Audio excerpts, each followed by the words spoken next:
कटिहार जिले के ward number 3940 क्षेत्र अंतर्गत गौशाला में रेलवे फ्लाईओवर ब्रिज का काम पिछले 5 वर्षों से चल रहा है, जिनमें से 2 साल से भी ज्यादा समय तो यह काम बंद रहा।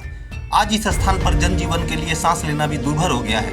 यहाँ पर 24 घंटे धूल के बाउंडर उड़ते रहते हैं। यहाँ की हवा 970 AQI से भी ऊपर जहरीली हो चुकी है। क्या आपको यह जगह जिंदा मनुष्यों के रहने लायक दिखाई दे रही है? गौशाला की जनता को आने वाले दिनों में दमा, अस्थमा, टीबी और दूसरे स्वास्थ्य संबंधी रोगों के होने की पूरी संभावना ही नहीं बल्कि पूरी गारंटी है। क्या ऐसी हवा में सांस लेने के लिए हम नगर निगम को मनमाने टैक्स भरते हैं और बदले में हमें मिलता क्या है? दम घोटने वाली हवा। ध्यान देने वाली बात यह है कि पुल कर्मियों के द्वारा 24 घंटे में एक बार पानी का छिड़काव किया जाता है, जिससे वातावरण में कोई फर्क नहीं पड़ता। कहाँ है वार्ड नंबर 39 और 40 के जनप्रतिनिधि? खुली आंखों से यह दिखाई नहीं दे रहा है कि आपके समाज में अब सांस लेना भी दूभर हो गया है।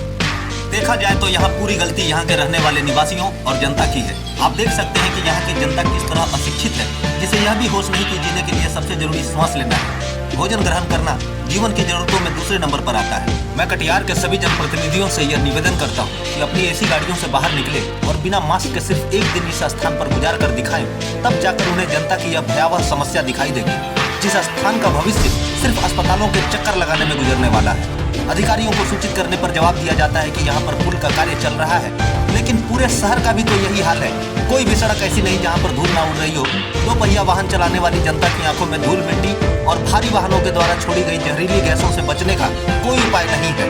आखिर जनता जाए तो जाए कहाँ, जब भारी भरकम टैक्स देने के बावजूद उसे इस तरह की सुविधा प्रदान की जाती है। चुनाव के समय जनता के पैर पकड़ने वाले वो दोनों हाथ आखिर चुनाव के बाद कहाँ चले जाते हैं?